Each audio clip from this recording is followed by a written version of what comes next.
Alors, dans cette vidéo, nous allons voir les algorithmes les plus classiques sur lesquels on peut tomber dans les sujets de baccalauréat quand on a du Python.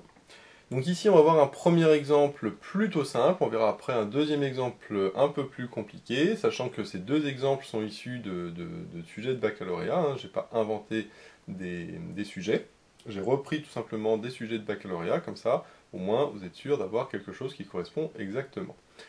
Donc ici, on avait une suite un plus 1 qui vaut 0,75 un facteur de 1 moins 0,15 un. On a le premier terme u0 qui vaut 6, et on avait montré dans une question précédente que un était décroissante et que un converge vers 0.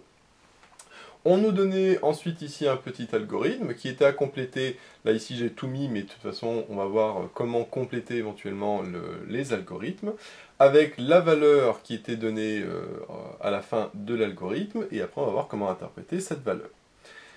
Donc déjà au niveau de la syntaxe, il faut mettre def, seuil parce qu'il faut lui donner une fonction. En argument ici, entre parenthèses, il n'y a pas d'argument, on verra après dans l'autre exemple qu'il y a des arguments, par exemple la précision. Et après, on met 2 points, forcément, puisqu'on a mis def. Ensuite, il faut tout d'abord initialiser les différentes variables. Quelles qu'on va avoir comme variable ici? On va avoir la variable u qui correspond à un et la variable n qui correspond au n. Déjà, chose importante, c'est que quand on est en Python, il n'y a pas de un ou de un plus 1, c'est u tout court. U, ça va être les différentes valeurs de U. C'est-à-dire que le U, c'est pas UN, c'est pas UN plus 1, c'est les différentes valeurs successives de U. Donc le U, il vaudra au début U0, ensuite il vaudra U1, ensuite U2, U3, etc. etc. Mais c'est la même variable qui, à chaque fois, va s'incrémenter et vaudra la nouvelle variable. Donc surtout, en Python, ne mettez jamais UN, c'est toujours U, ou alors V, ou n'importe, mais il n'y a pas de UN. C'est U tout court. Donc cette variable u, il faut l'initialiser, et au début, que vaut u0? 0,6. Donc on met u égale 0,6. Donc si jamais il y avait marqué u égale sans rien mettre, et ben on sait qu'à ce moment-là, il faut mettre la valeur initiale de un, qui est donnée dans l'énoncé, qui est u0 ici.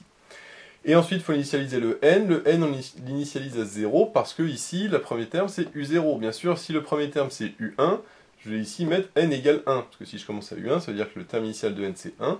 Si le premier terme c'est u2, je commence ici, je mets n égale 2, etc. etc. Bon. Ensuite, il y a un while. Alors pourquoi? Parce que ici, il y a marqué seuil, et l'idée, ça va être la suivante. C'est que si on trace notre suite, alors je vais la tracer un peu comme une fonction, mais c'est le même principe, c'est-à-dire que j'ai le u0 qui est égal à 0,6, donc par exemple qui est ici. Ensuite, j'ai U1 qui est égal, alors je ne sais pas à quoi, mais en tout cas ce que je sais c'est que UN est décroissant, donc forcément mon U1 va être inférieur, donc il sera par exemple ici. Ensuite j'ai U2 qui va descendre, U3, etc., etc., et forcément je vais diminuer de plus en plus, puisque c'est décroissant et qu'en plus je converge vers 0. Donc par contre, comme je converge vers 0, je sais que ça va donner quelque chose comme ça. Ça va progressivement se rapprocher vers 0. Ça passera jamais en dessous, puisque sinon il faudrait que je remonte pour tendre vers 0. Donc forcément, ça va faire quelque chose comme ça. Donc après, je pourrais bien sûr relier les points comme une fonction, mais comme c'est une suite, je ne le fais pas. Et l'idée, ça va être que on veut chercher à partir de quelle valeur de n, donc là j'ai n égale 1, n égale 2, n égale 3, etc. Et bien moi je veux savoir à partir de quelle valeur de n est-ce que mon un va être inférieur à une certaine valeur. La valeur ici, quand on le voit, c'est 0,02, donc là ici, si je mets 0,02 en vertical, et qu'après je trace une asymptote comme ça, eh bien, je sais que je vois ici, ça c'est au-dessus, c'est au-dessus, c'est au-dessus, hop, et puis à partir d'un certain rang, donc ici par exemple le cinquième, là c'est 4, là c'est 5, eh bien je vois qu'à partir du cinquième rang, donc de n égale 5, eh bien j'ai tous mes termes de ma suite qui sont en dessous de 0,02, qui est ce qui est mon seuil ici. Et donc, quelle va être la condition du while? Ça va être tant que u est supérieur à 0,02. Et surtout pas inférieur, parce qu'attention, bien sûr, dans le while, la condition qu'il faut mettre, c'est le contraire de ce que l'on veut. Nous, on veut à partir de quand c'est plus petit, donc il faut continuer tant que je ne suis pas plus petit, et je ne suis pas plus petit quand je suis plus grand, c'est-à-dire while u supérieur à 0,02.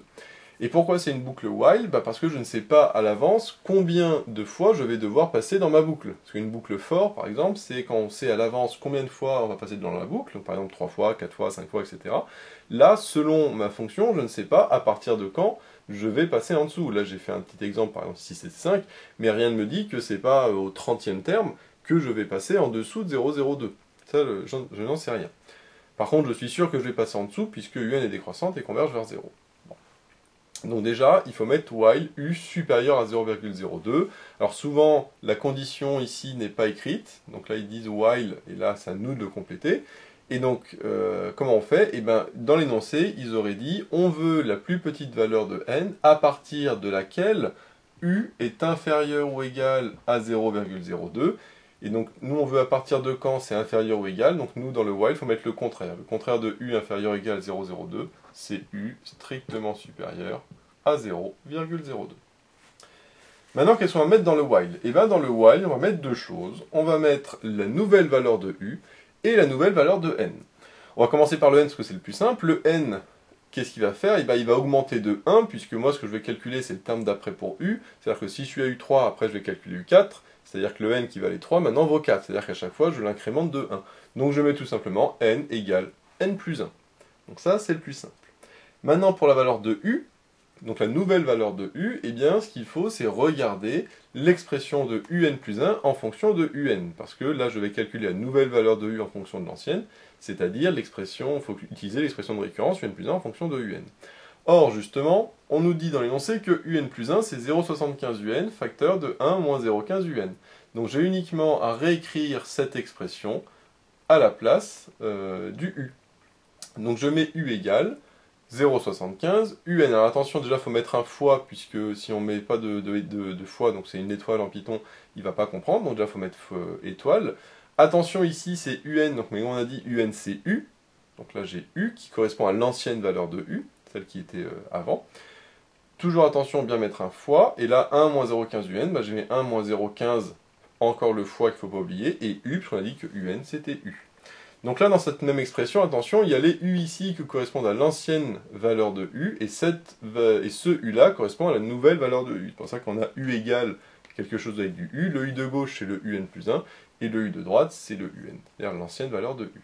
Donc encore une fois, hein, si bien sûr ici, ce n'est pas écrit, il n'y a pas écrit à quoi correspond, il y a U égale, 3 petits points, et puis on doit compléter, et bien tout simplement, on reprend l'expression de UN plus 1 en fonction de UN, qui est dans l'énoncé ou qu'on a démontré dans des questions précédentes, et on remplace en faisant attention à la syntaxe, en mettant bien les fois, et en mettant U et non pas UN. Maintenant, il faut penser également à bien décaler le U et le N du while, parce que tout ce qui est dans le while doit être décalé par rapport au while, ce qu'on appelle indenté, pour que ce soit plus visible et qu'on comprenne que ça c'est dans le while et pas en dehors du while. Ensuite, quand je sors du while, par contre, là, je reviens au niveau du while, d'accord? Là, c'est plus décalé, c'est aligné avec le while. Et il faut bien faire quelque chose, qu'est-ce qui nous intéresse à la fin? Soit c'est le U, soit c'est le N. C'est-à-dire soit on veut la valeur de U, c'est rarement le cas, parce que nous on sait que U sera inférieur à 0,02, mais la valeur en elle-même ne nous intéresse pas. Moi, ce qui nous intéresse, c'est le rang, c'est-à-dire le petit n. Donc du coup, on fait return n. On pourrait faire aussi print n pour l'afficher, d'accord, sur Python, mais ici, c'est pas ce qui nous intéresse, ici, c'est que la fonction renvoie la valeur, et c'est-à-dire le renvoi, c'est-à-dire return n. Donc voilà un petit peu l'idée de ce genre de programme en Python. Et comme on le voit, si jamais il y a des trous, il y a les trois petits points, que ce soit au niveau du while, du U égal, du N égal ou un missile d'initialisation, c'est plutôt simple à deviner à partir des données de l'énoncé. Maintenant, on nous disait que l'algorithme retourne n égale 11 et on nous demandait d'interpréter ce résultat.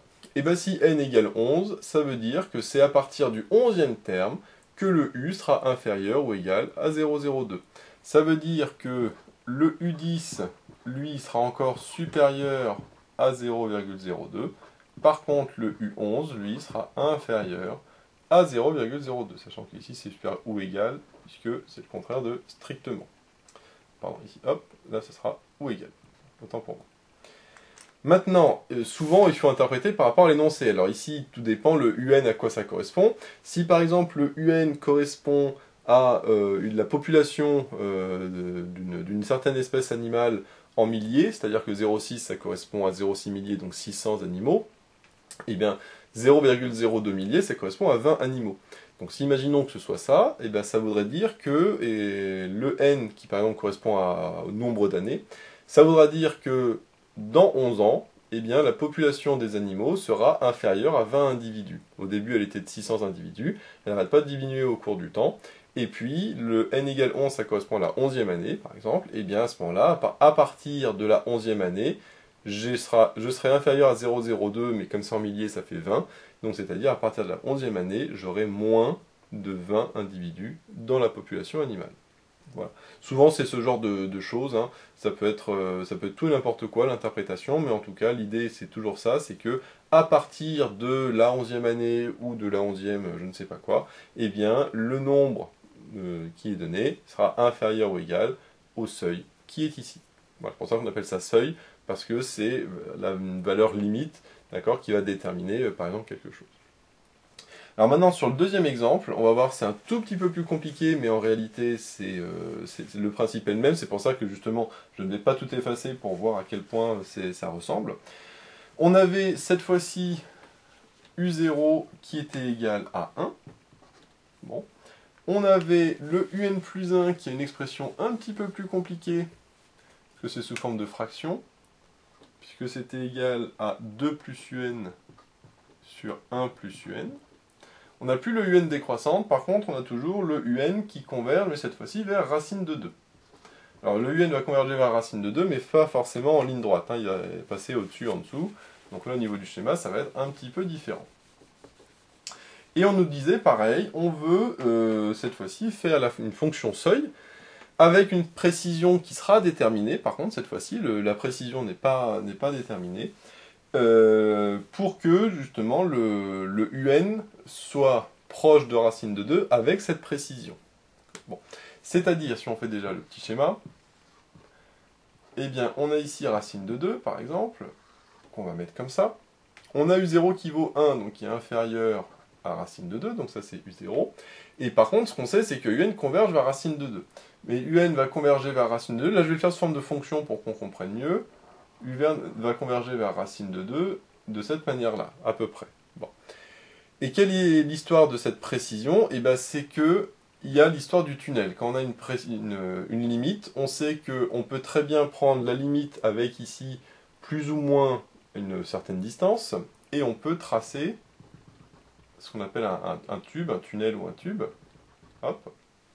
Et au début, la fonction va être en dehors du tube, la fonction ou la suite, hein. Donc va dépasser le tube, et puis à partir d'un certain moment, eh bien, on sera uniquement dans le tube.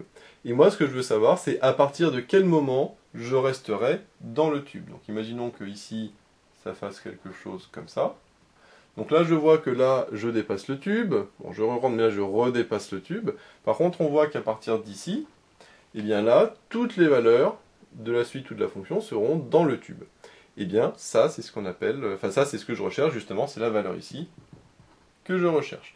Sachant que le tube, là, comme j'ai la limite qui vaut racine de 2, si la précision, je l'appelle P, et bien le tube supérieur, ce sera racine de 2 plus P, et le tube inférieur, ce sera racine de 2 moins P. Ce qu'on appelle le tube, c'est plutôt la ligne. Hein. La ligne inférieure et la ligne supérieure sera racine de 2 plus P, et racine de 2 moins P.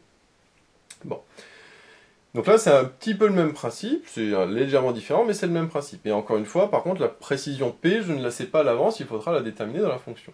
Et comme je ne la sais pas à l'avance, eh bien, je mets def seuil de P. Ça va être un argument de la fonction, c'est-à-dire que pour après avoir la fonction, enfin pour varier la précision, j'aurais juste à faire seuil de 0,01 ou seuil de 0,02, etc., etc. Au niveau du début. Au début, on a dit que c'était l'initialisation. Donc on voit que l'initialisation c'est U0 égale 1, donc j'ai toujours n égale 0 parce que je pars de U0. Par contre, le U0 vaut 1, donc initialement j'ai U qui est égal à 1.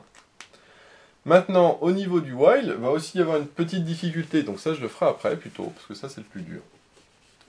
Et on va commencer par ce qui est dans le while. Dans le while, j'ai toujours n égale n plus 1, parce que moi je calcule toujours terme à terme, donc ça ne changera pas. Par contre, au niveau du U, on voit que l'expression de UN plus 1 est différente, c'est 2 plus UN divisé par 1 plus UN. Donc, comme on a dit, hein, ici dans le while, je mets l'expression de UN plus 1 en fonction de UN, c'est-à-dire je vais mettre cette expression-là. Donc je vais mettre 2 plus U, parce qu'attention, je rappelle que le UN c'est U, divisé, alors par contre je vais mettre une parenthèse, que sinon ça va marcher, divisé c'est slash, et donc 1 plus u au dénominateur. Donc ça fait un plus 1 égale 2 plus un divisé par 1 plus un. Sauf que un plus 1 et un, je les note u. Donc là, comme on le voit encore une fois, c'est extrêmement simple. Il suffit de prendre l'expression de un plus 1 en fonction de un et d'appliquer la formule. Il n'y a vraiment aucune difficulté. La difficulté ici se situe nécessairement au niveau du while. Parce que tout à l'heure c'était facile, c'est-à-dire tant que u est plus petit que 0,02 ou supérieur, etc. Bon, là le problème c'est que c'est pas pareil, parce que déjà on voit que ça tend pas vers 0, ça tend vers racine de d. En plus il y a l'histoire du tube, donc avec un plus et un moins. Donc l'idée va être la suivante. Si on fait un gros zoom, donc là on a le u, racine de 2 plus p, racine de 2 moins p, et puis au milieu on a le racine de 2. Moi, ce que je veux, c'est être dans le tube. Donc dans le tube, par exemple, quand je suis ici. Comment je traduis mathématiquement le fait d'être dans le tube? Ben ça, c'est que la valeur, ici, sur l'axe des ordonnées, ici, j'aurai un. Et ce qu'il faut, c'est que la distance entre un et racine de 2 soit inférieure à p, parce que la distance ici, c'est p, et la distance ici, c'est p également. Donc si la distance entre un et racine de 2 est inférieure à p, je serai nécessairement, alors soit dans le tube du haut, soit dans le tube du bas, mais à ce moment-là, je sais que je serai dans le tube. Par contre, si la distance entre les deux elle est supérieure à p, ben à ce moment-là, je sais que je serai, en revanche, en dehors du tube. Donc, mathématiquement, la condition que un est compris dans le tube, c'est que la distance entre un et racine de 2 soit plus petite que p, donc inférieure à p. Mais c'est quoi la distance entre un et racine de 2? Et ben c'est la valeur absolue de un moins racine de 2. On sait que la valeur absolue de a moins b, c'est la distance entre petit a et petit b. Et je mets en valeur absolue parce que je ne sais pas si un est au-dessus ou en dessous de racine de 2. Là, je peux avoir les deux. Hein. Contrairement à tout à l'heure, quand la fonction était décroissante, j'étais forcément au-dessus. Mais là, comme je ne sais pas, et ben je mets un moins racine de 2 en valeur absolue. En revanche, il y a un petit souci, puisque j'ai ici inférieur à p, mais attention, ça c'est la condition pour que ce soit dedans. Sauf que moi, j'ai un while, donc le while, on a dit qu'il fallait faire le contraire de ce qu'on veut, et le contraire de ce qu'on veut, c'est ça supérieur ou égal à racine de p. Donc là, ce que je dois mettre ici, dans la condition, c'est l'inverse de ce que je veux, c'est-à-dire, c'est ça, mais supérieur ou égal à racine de p. Alors, ici, c'est pas très important, on peut mettre inférieur, parce que si on met ici inférieur, ici, ça veut dire que je serai sur le tube, à ce moment-là, il n'y a pas de souci. Donc je préfère ici dire la condition, c'est inférieur, comme ça, ici, la condition, ce sera strictement supérieur. C'est juste que c'est mieux, c'est plus facile de mettre strictement supérieur que supérieur ou égal, et donc à ce moment-là, je mets strictement ici. Maintenant, comment on va mettre, mathématiquement, la valeur absolue de un moins racine de 2? Alors, valeur absolue, c'est facile, c'est abs, abs. Abs, c'est une fonction qui correspond à valeur absolue. Donc la valeur absolue de un moins racine de 2. Donc un, je rappelle que c'est u, tout court, et non pas un, donc je mets un.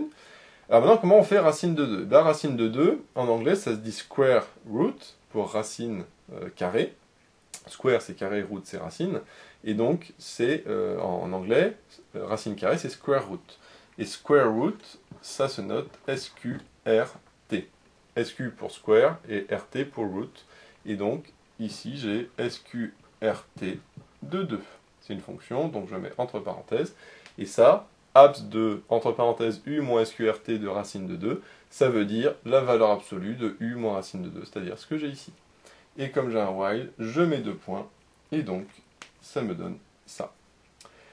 Donc voilà, comme on le voit, la structure générale est la même, le return n, lui, reste pareil. La seule différence, ça va être, déjà que j'ai un argument ici, qui correspondra au seuil. Donc tout à l'heure, j'avais 0,02, bah là, l'intérêt, c'est que ici, je peux mettre ce que je veux. Donc je peux mettre seuil de 0,02, seuil de 0,03 ou seuil de 0,1. Et la petite différence était au niveau ici de la condition, puisque c'est un petit peu plus compliqué avec l'histoire du tube. Mais, donc c'est pour ça que souvent ça se sera donné, hein, ce ne sera pas à deviner. Mais comme on le voit après avec le petit schéma, on comprend très bien. Et puis après, il faut après interpréter par rapport à ce que c'est. Hein. Tout dépend bien sûr à quoi correspond le UN, etc. Mais grosso modo, c'est ça.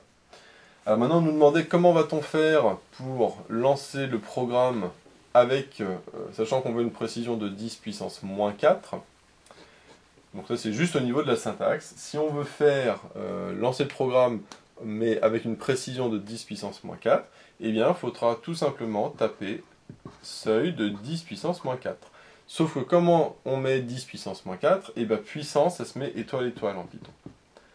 Et comme c'est moins 4, je mets une parenthèse au moins 4, comme ça on rend compte c'est 10 puissance moins 4. Donc si je mets seuil de 10 étoile étoile moins 4, ça veut dire 10 puissance moins 4, déjà. Et si je mets seuil de ça, ça veut dire que le P sera égal à ça. C'est le principe de l'argument d'une fonction. C'est comme f de x, hein, si je dis f de x, f de 3, ben, c'est-à-dire que le x vaudra 3, etc., etc. Donc là c'est seuil de P, ça veut dire que le P, donc 10 puissance moins 4, ce sera ce que j'ai ici. Et donc, comme on voit aussi, hein, encore une fois, compléter l'algorithme finalement est très simple. Ce qui est peut être plus compliqué éventuellement, c'est le APS, enfin c'est ce qui est dans le while, la condition du while, donc il faut bien penser à mettre le contraire de ce que nous on veut. Et après, par contre, l'initialisation, bah, ça dépend du 0, du 1, etc. Et puis là, c'est n égale n plus 1. Et puis pour le u, eh bien, il faut tout simplement écrire l'expression de un plus 1 en fonction de un. Donc voilà, j'espère que cette vidéo vous sera utile. N'hésitez pas à vous abonner pour être au courant des nouvelles vidéos qui sortiront. J'ai mis le lien dans la description vers l'énoncé de l'exercice, ainsi que vers d'autres exercices sur ce chapitre. J'ai également mis le lien vers la page Tipeee où vous pouvez soutenir Méthode Math. Et moi je vous dis à bientôt pour de nouvelles vidéos.